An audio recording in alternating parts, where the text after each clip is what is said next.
I'd like to call this meeting of the Urbana City Council to order. This is Tuesday, September 5th, 2017. Will the clerk please call the roll? City Council members Ammons. Here. Brown. Here. Hazen. Here. Jacobson. Here. Miller. Here. Roberts. Here. Wu. Here. Mayor Marlin. Here. We have approval of minutes from two meetings, August 21st, 2017, and August 28th, 2017, which was a special meeting. Is there a motion for approval? So moved. I'll second. Moved by Jared, seconded by Dennis. Any corrections?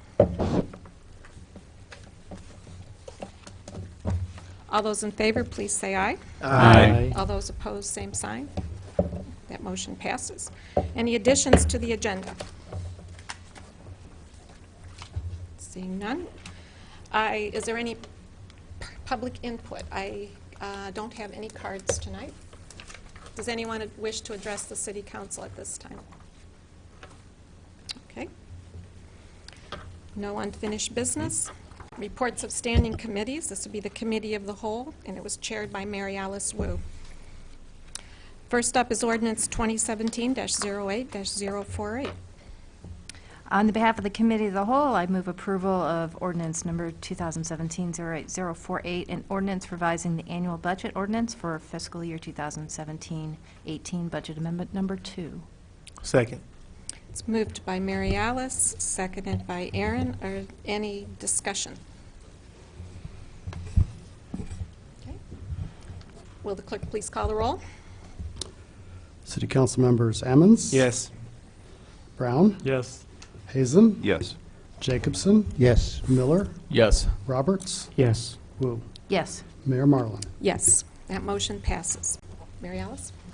For ordinance number 2017-08050, an ordinance approving and authorizing execution of the agreement for termination of the lease with Cunningham Children's Home, 1301 South Cunningham Avenue. On behalf of the Committee of the Whole, I move approval. I'll second. Moved by Mary Alice, seconded by Jared. Any comments? Any discussion? Bill? Yeah, I got a memo from Lori that they changed the figure reference from figure A to figure B when they were talking about the right-of-way, that we had a little bit of question about how wide the right-of-way was and how far it extended. So that was one minor change, kind of an editorial change they made, but that's been corrected.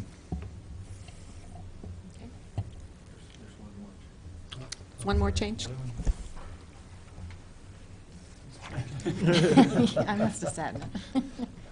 There's one other change, that the ordinance has been modified to reflect the ordinance directing the city clerk to record the ordinance after it's approved and signed. That was the other modification. Oh, give me work. Mary Alice? So I just had a question about this particular ordinance. Does it include the items with the sidewalks? We were talking about the cost share with the sidewalks, or is this just the termination of the lease?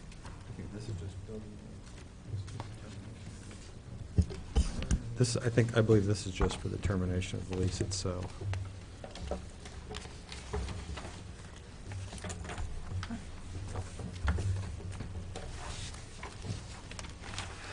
Proposed agreement provides a cost share for sidewalk or path with city contributing up to 50% of the cost, so that's included in the proposed agreement. Okay, so then I had a couple of questions about sidewalks.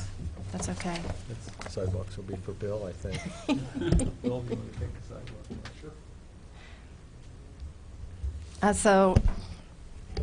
Sorry. Yes. So I got an email this morning from Lori saying that I had asked how much was in our budget for sidewalks. If we go up to the 8-foot, then the cost share would be up to $50,000 Yes. in this case, right? And so the amount budgeted for sidewalks for this fiscal year is $100,000. Is that Yes. correct? And that includes repairs and new Correct. sidewalks. Yes. So if all goes well and we spend $50,000, which is half of our budget, Right. then what happens to the rest of the sidewalks in town? Just fewer repair work, plain and simple. Okay. So, yeah, this would take half of our budget for the fiscal year. But that's where we have money available to go with this opportunity. And it is a good opportunity for us to install a sidewalk across the property on Country Club Road, and in many cases, the cost would be 100% city cost unless there's a subdivision going on, and being that the Cunningham Children's Home is building a school, I don't see them subdividing the lot where the school is, because that's the lot. It is as is. So there's nothing compelling them to install the lot, but they are very anxious and interested in seeing a sidewalk go in sooner versus later. The city timing at 100% could be 10, 20, 50 years from now, I don't know. But they don't want to wait that long. They want to see the completion of the sidewalk, hence we had a discussion about it. Okay, well, I'm not opposed to building a sidewalk. I think it is a great opportunity for the city. What I'm concerned about, though, is I know that we are behind on repairing sidewalks. And if Yes. we're taking half of our budget here Right. to do that, so I don't know if that's something that we should address at some point in terms of increasing the amount of money we're spending on sidewalk repair. But that does concern me, because, I know that we're behind. Yes. Eric? So it seems to me as though the choice of going ahead with this is a good choice, because as you say, we're going to get cost sharing, and also the present situation is really dangerous for pedestrians.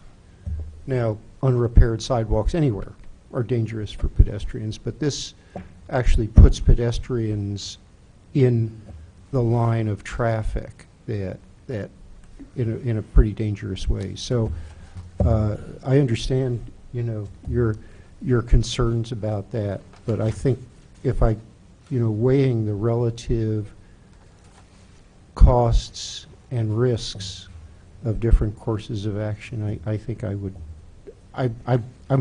confident in supporting this. Mary Alice? So is there a reason why we have merged in repair work with new sidewalk in the budget? Is it possible to separate those two? Not We've- now, I'm not talking about now, but in the Yeah, future. we've used that line item in the past for new sidewalk too. From time to time, there's opportunities for a 4-foot or 5-foot sidewalk somewhere. True, it's for repairs, but this is the dollars available to us. So when there's new construction opportunities, that's what we have available. Yeah, that's really, yes, would it be nice to have more dollars? Absolutely. But, and yes, there's a need out there, but absent this, we wanted to work with the Cunningham Children's Home, and this was our recommendation to have this happen, because I think our finance director would say there isn't reserve funds available to do it, so that's why we're recommending this. So, All right, okay, thank you. Any other questions? Will the clerk please call the roll? City Council members Ammons. Yes. Brown. Yes. Hazen. Yes. Jacobson. Yes. Miller. Yes. Roberts. Yes. Wu. Yes. That motion passes. Mary Alice? On behalf of the committee, I so move Resolution Number 2017-08057R, a resolution to approve an intergovernmental agreement between the City of Urbana and Illinois Department of Revenue, inspections of liquor license holders' premises. Jared, are you having to recuse yourself for this one? I am going to have to recuse myself. Thanks, Mary Alice. On behalf of the committee, I move approval. Okay, I'll second. Moved by Mary Alice, seconded by Dennis. Any further discussion? Will the clerk please call the roll? City Council members Ammons. Yes. Brown. Yes. Hazen. Yes. Jacobson. Yes. Roberts. Yes. Wu. Yes. That motion passes. And last, Mary Alice? Resolution Number 2017-08058R, resolution approving urban and community forestry grant program agreements, Public Works. On behalf of the committee of the whole, I move approval. Second. Seconded by Eric. Any further discussion? Will the clerk please call the roll? City Council members Ammons. Yes. Brown. Yes. Hazen. Yes. Jacobson. Yes. Miller. Yes. Roberts. Yes. Wu. Yes. That motion passes. Thank you very much. Reports of special committees. Reports of officers. Bill Gray from Public Works.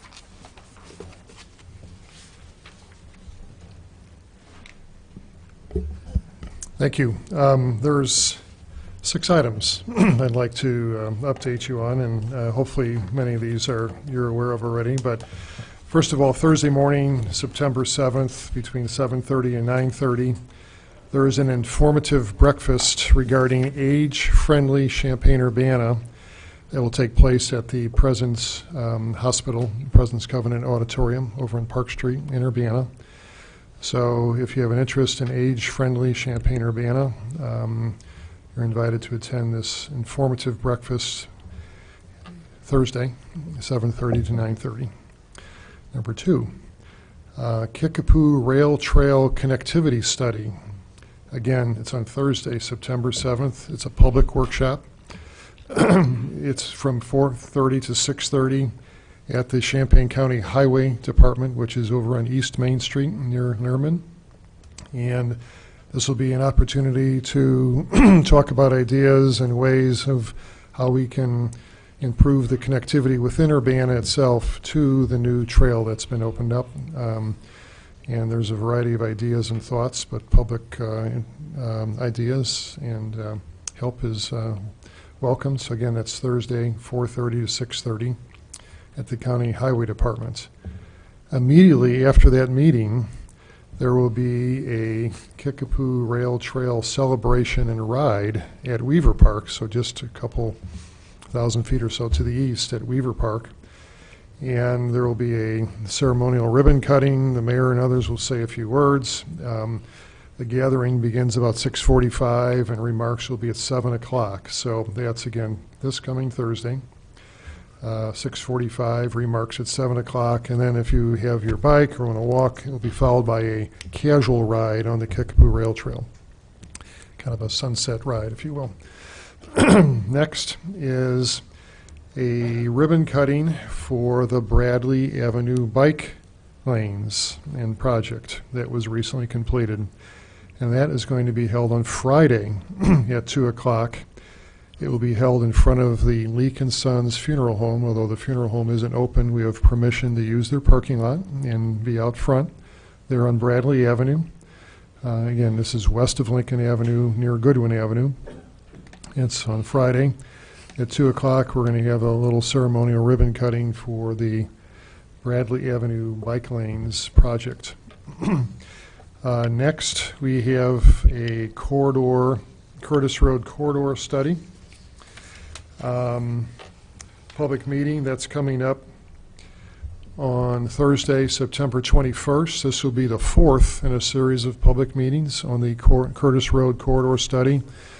Again, this study goes on the east side from Illinois 130 High Cross Road west to US 45 Dunlap Avenue, or some may know it as Neal Street.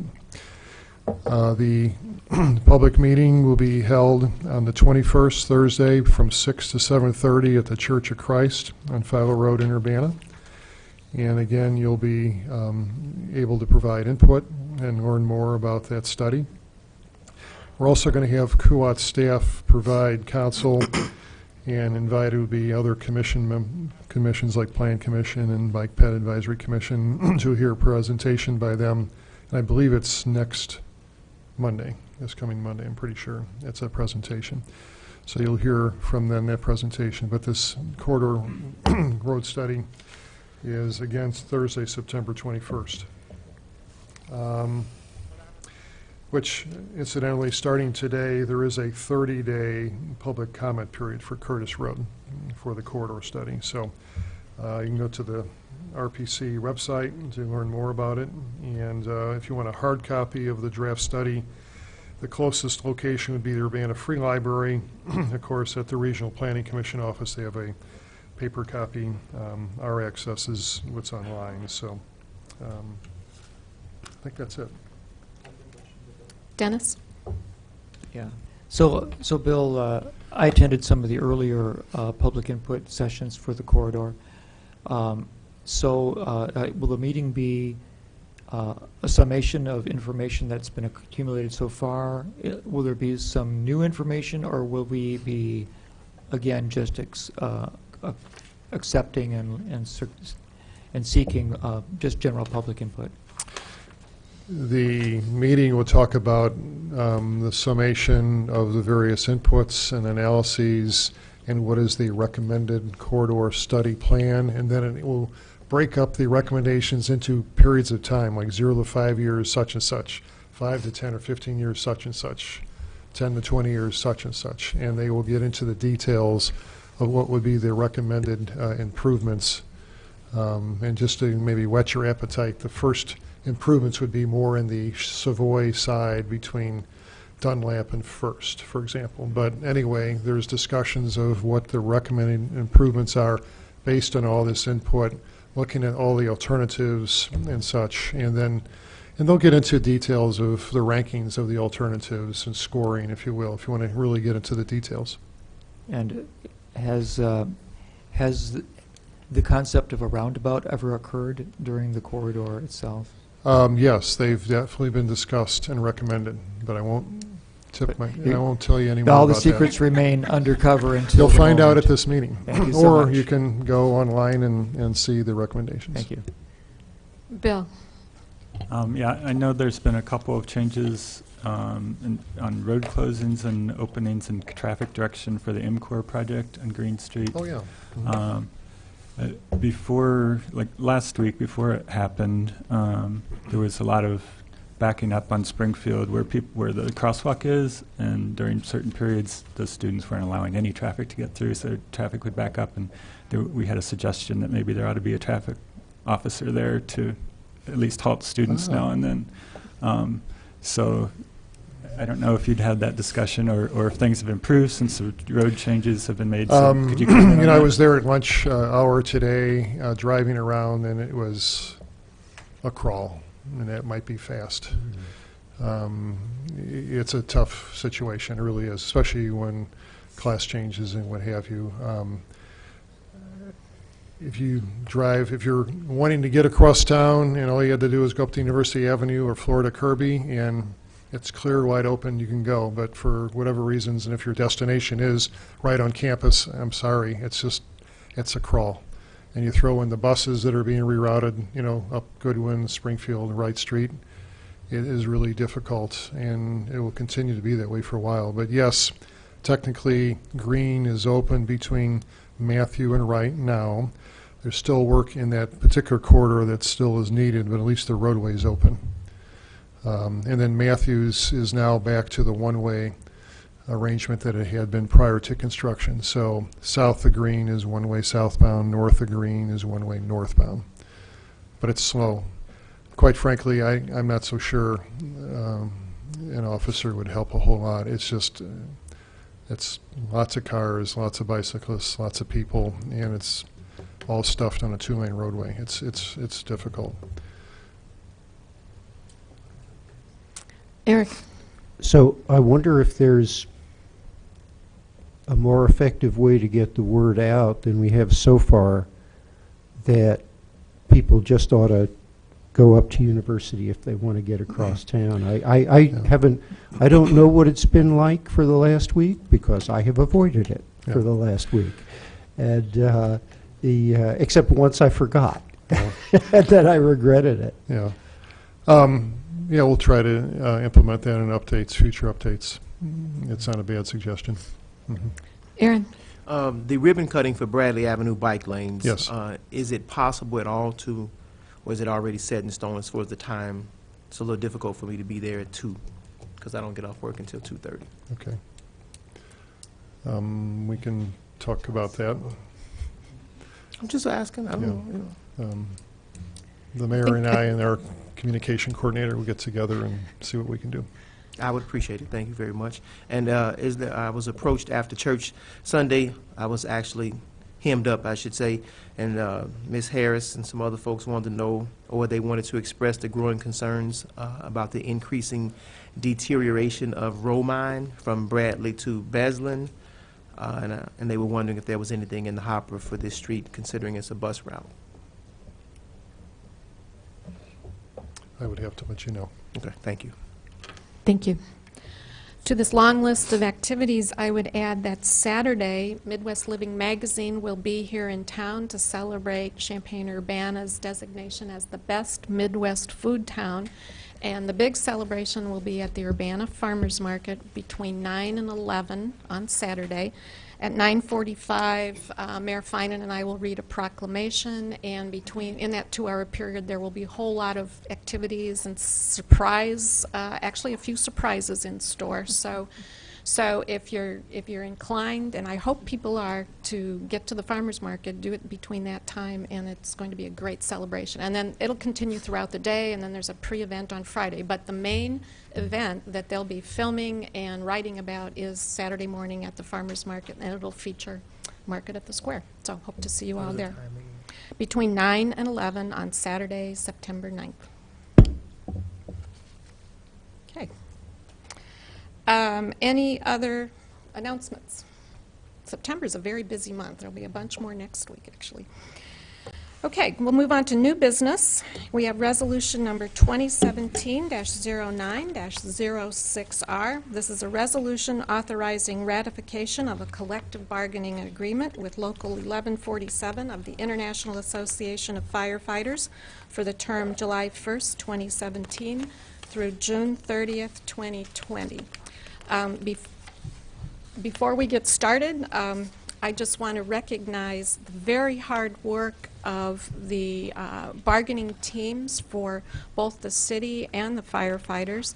From the firefighters, Steve Doggett, Tal Prendergast, Blake Coons, Jake Hutchcraft, Mike Janish, and Chad Johnson were instrumental in this. I thank you very much for I think most of you, are you all in the audience? Come on. They're here.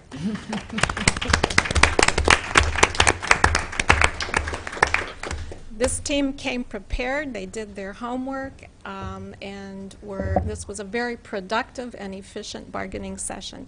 From the city's side, our bargaining team included Todd Rent, Elizabeth Hannon, Michelle Brooks, and from the Lowenbaum Law Firm, Corey Franklin. And again, our team was extremely well prepared. And this was a different approach this year in that the city brought a team of department heads and experts to the table so that when questions came up on finances or legal or any of the personnel issues, people were right there and could answer them on the spot. So I think that contributed to this process being very efficient and effective. So again, thank you very much. So we'll have a report. Did you have a question? Yeah, I thought that since the fire department was here and they like hanging out with us, we should take like a 15-minute break and then come back. I'm just kidding, y'all. That would be no. The chair declines that opportunity. We'll have a report from HR Director Todd Rent. Good evening, and thank you, Mayor Marlin. Thank you for your time. First, I'd like to acknowledge again Chief Knightling. Could you speak into the microphone, please? Sorry. First, I'd like to acknowledge again Chief Neitlinger is here with us today, and also the president of IAFF here locally, 1147, Steve Doggett, and again, everyone on both sides of the bargaining table.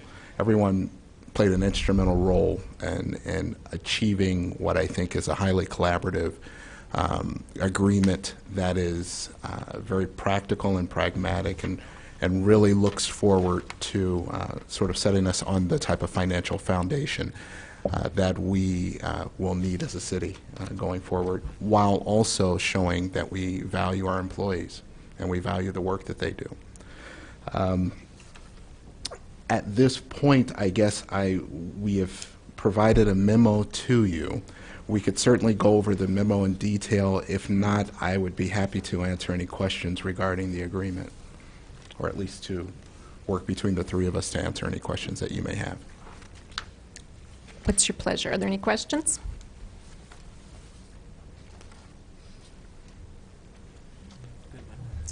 Seeing none, is there a motion?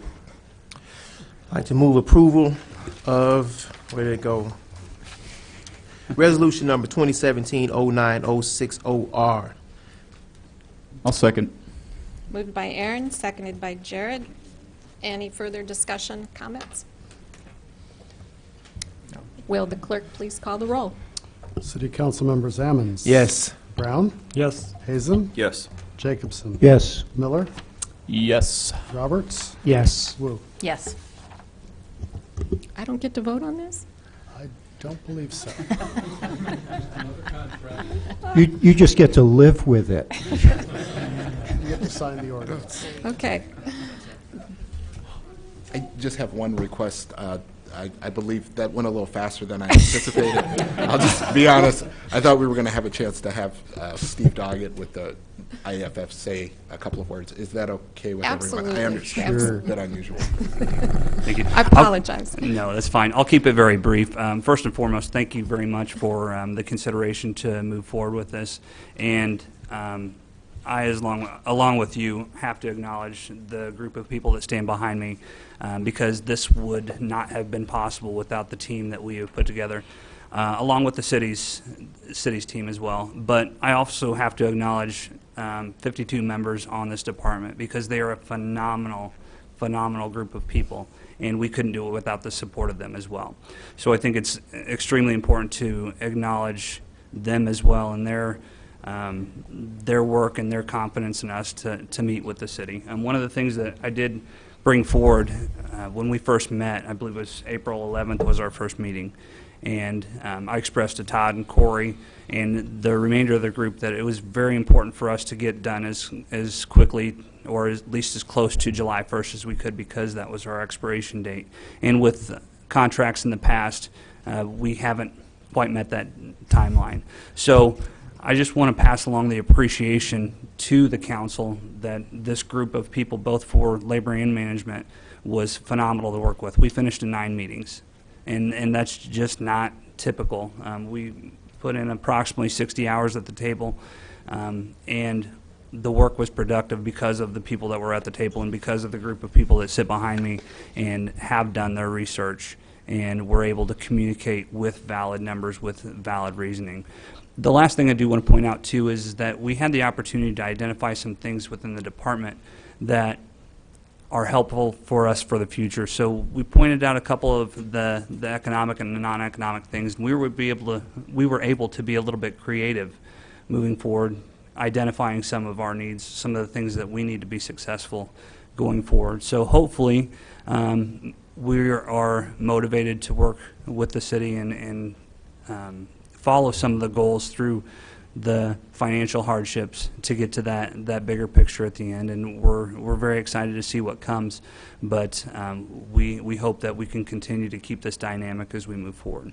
So again, thank you for having me and letting me speak for a few minutes on this, and I really do appreciate the consideration for our membership. I would be happy to answer any questions that you have for me as well. Bill. Yeah, not so much a question, but just to kind of fill in the gaps. The reason we didn't have a lot of questions tonight was because last week we talked about it for about an hour and a half and had plenty of time to ask questions during closed session when we discussed it.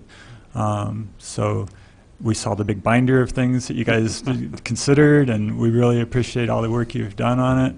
And I think the feeling is mutual that there was a lot of trade-off. We definitely had a lot of questions about some of the non-financial and financial things, and some of the non-financial things turn out to be financial because of overtime and things like that. So all that played into it, and we did take a real good look at it and just really are impressed with all the work you've done and work well as a team on both sides. Well, thank you. Dennis. Yeah, in the past, I know that we addressed one of the concerns that the department did bring concerning opportunities for levels of growth and personal career growth in the fire department by creating a new level of a new step in the progress of firefighter's career moves through the department as he rises in training and skill enhancement. And in this document, we're increasing by a small percentage the pay levels to differentiate those achievements by the members of the fire department. So it seemed to me that that was an appropriate addition to the to encourage growth and to encourage further training within the department and acquiring skills. So that was one of the things that I noticed that I thought was a useful thing for the growth of the department. Very good. Thank you. Chief, did you have anything you wanted to add? No, it's on. Okay, this is the probably third negotiation I've been involved in, and by far this negotiation was very smooth. It was really good to have finance at the table, to have legal at the table, have HR at the table, and things were efficient. I mean, questions got answered right away. We had productive conversations. I know in the past, not all the conversations have been productive in labor negotiations, and having been through a few, this one was very enjoyable. So, thank you. Thank you. Thank you very much. Will the clerk please call the roll?